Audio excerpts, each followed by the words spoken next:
Hey guys, I'm Ken from Nation Arms here. I gave myself a little bit of a softball video here for my first video on the YouTube channel. Just a classic AR-15 versus an AK. Now, under normal circumstances, I definitely would not post a video like this. However, there are 5 million new gun owners in the year of 2020, and crap's getting real out there. Now, to be honest, choose whichever platform you want. I'm under the opinion that, things like plate carriers, med kits, survival tools, way more important than this stuff. And today, I just wanted to go on and give you guys a video to show you how completely unbiased I am in terms of which one is the better platform. Yep, all ARs. However, I like AKs because I like guns, and that's completely okay. But I want to kind of give people, just a little bit of an introduction in terms of, why you might prefer an AK over an AR, the superior platform, but still, a very unbiased review. So AKs and ARs are basically like Red Sox and Yankees, except a little bit more extreme than that, because it's capitalism versus communism. AR being made by America, and AKs made by Russians. And I try to be as unbiased as possible. By the way, that's another AR right there. I'm going to be going through different categories and trying to name who's the champion of each of those categories, just to kind of give an overall summary. And, even if you do know a lot about guns, maybe you're going to learn something new, or maybe you're just going to kind of think through and be like, what, AKs do kind of, might, have a little bit of an edge on ARs there. Or, what, I never really thought about that aspect between these two platforms. Either way, stick around, because there's a good discussion coming up. All right, first category we're going to go over is quality availability. You got to hand it to ARs in this category. I'm sorry, we live in America, and AR-15s are everywhere. So there's going to be some inherent advantages of picking an AR in this category. Now, there are some quality, awesome AKs, and there's some a little bit lower, more budget-friendly AKs, and then there are some absolute crapshoots of AKs. I, for one, have a crapshoot, and I still like it. However, I am going to be upgrading to something that's a little bit more of a awesome budget rifle, like the Palmetto State AKs. They're awesome. But let's face the facts. When you want a quality AK, it's going to cost you a lot of money. And by that, I mean a lot of money. Now, you're going to be able to get them from Arsenal, maybe some from Vepr, if you can actually find them, because there's been a lot of trade restrictions in regards to them. But having something like an Arsenal is going to cost you about, $1,500, $2,000 or so. Now, that price has lowered over time. However, you're going to get a lot more quality for your money when it comes to an AR. Now, there's been some awesome movement in the AK community. Jim Fuller, Brandon Herrera, Radiant Defense, great influencers and amazing builders of AKs, and bringing this awesome platform a little bit more back into the modern age. But for now, it's so much easier to find quality parts within the United States than it is AKs. It's just a fact. If we were in Russia, who aren't really too gun friendly, it might be a little bit different. However, in the United States, we don't have much when it comes to AKs. Now, the next category is value. Now, this one's going to be a little bit more hand-in-hand with the first category, but we'll keep going. Value, you're going to want an AR. You can build an AR. There are amazing sales because of how many parts there are in the United States. You can get some really quality, awesome guns. You can get awesome customization easily for not that much money, and you're going to want an AR when it comes to, if I only have X amount of money, what should I probably get? What can my dollar buy the most of? It's going to be an AR. Now, that used to be different. Back in, the 70s or so, you could get a Chinese AK for, maybe $200. It was a great time. Of course, now the culture back then was, if you're using a quote-unquote enemy weapon, which they were enemies at the time, then, that's kind of frowned upon. However, it's absolutely not the case anymore. You're going to get a more reliable, better gun for the money, getting an AR. Next, ammo. AK's round, 7.62 by 39.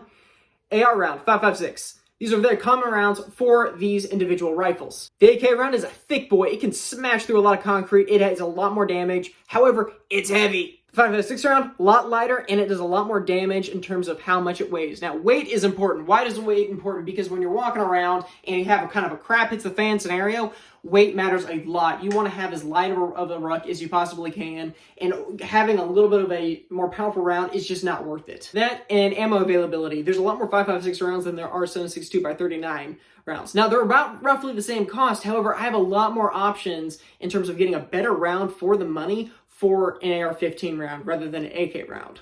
Next is customizability. Customizability. Is that a word? I hope it is. I've got a lot more options in terms of customizing an AR, mostly just because of the whole rail setup on an AR.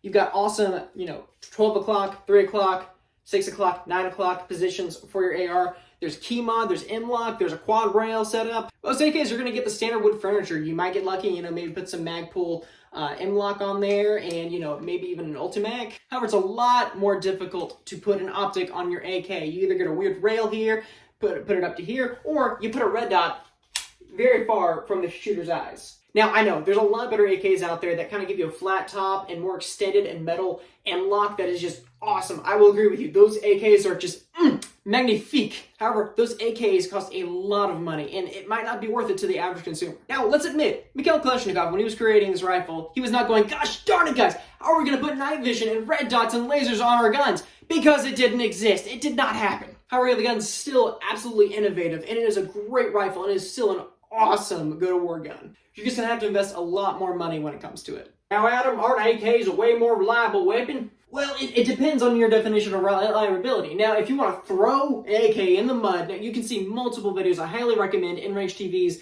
videos on the AK mud test. If you were to throw your AK in a giant pile of mud, the AR will do better. And the reason for that is the AK opens up a lot more. It has way many more points where mud and dirt can get in the system and jam it up. As opposed to the AR platform, which even has a dust cover and is just a much more sealed system. Now the AK, you're not going to have to maintain it as much, but I recommend you do maintain it because you want to take care of your guns. I don't clean all my guns, but I definitely give them some oil to help them keep running. But much like the Middle Eastern people typically treat their, Toyota Tacomas, AK, they barely have any oil, yet they still kind of sort of run pretty well. You're not going to have to do the same thing with the AK. A lot of the times, people don't maintain AKs and they still keep running. Cool factor? I think AKs, because ARs are everywhere, and when you're rocking an AK, it makes you look different, keep, flaunting your feathers. But again, that's personal preference, because I think this gun looks cool too. Now, next factor is public perception. Terrorists use this gun. I'm sorry, it's just a fact. Communists use this gun. I'm sorry, that's just history. So when a jury sees that if you maybe, defended your house or you're outside with a gun like this, a lot of people are going to perceive that as a scary thing. An AR-15 looks a little bit more friendly than the terrorist gun. And I agree with you. They do the same thing. This gun is just, it's a piece of metal. It has no evil in its heart because it has no heart. However, that doesn't stop a jury from still being a little bit intimidated by a gun that looks like this. It's just public perception. That's how the news has done it. And we just have to accept that, and that if you were to defend your life with a gun like this, there might be some people that think you're a scary person. All right, next category, recoil. Now, a lot of that has to do with the caliber that you choose, and most of the time you're going to get an AR in 5.56. However, there are AKs in 5.45 by 39, which is an awesome caliber. It's great. However, it's very not common, and even though it's a great precise round, I love it to death, you're mostly going to be finding AKs in 7.62 by 39, which is a lot more difficult to shoot. It just naturally is. Now, it's fun to shoot. I'll definitely guarantee you that. However, when it comes to recoil, you want to go with an AR. Recoil, why don't you just be more manly? Well, the reason why you don't want as much recoil is, one, it helps you shoot better, and two, you might not be the only one that needs to use this rifle to defend their lives. If your wife needs to have a gun to be able to use for a home defense scenario while you're not home, which can happen very easily, you want a gun that's very easy to shoot.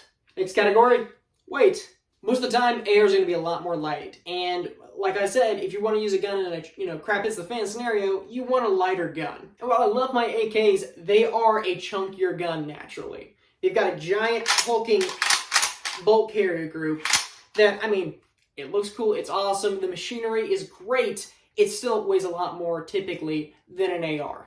Lastly, tactical applications. Now, a lot of you guys are probably thinking, Adam, you are part of that weird niche market. I'm just gonna, have a gun right by my bedside. I'm not gonna put infrared lasers on it, suppressors, all that crazy stuff. However, you want that ease of tactical applications when it comes to customizing your rifle because of both the value and effectiveness. For example, AKs, not the best suppressed guns. However, an AR, give it a nice short barrel, maybe chambered in 300 blacked out, it's great suppressed.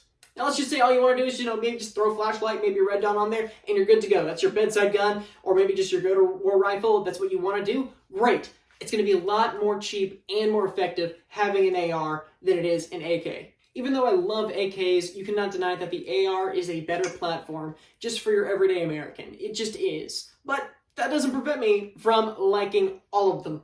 But again, I'm a gun nut. I like all the guns. Anyways, just want to kind of give you this nice little softball of a video. Hopefully you learned something. Hopefully you kind of maybe, started thinking about a few things. Or just, let me know what you guys think in the comments. Want to kind of get a discussion started. Anyways, I'm Adam from Nation Arms. Hope you guys have a great day.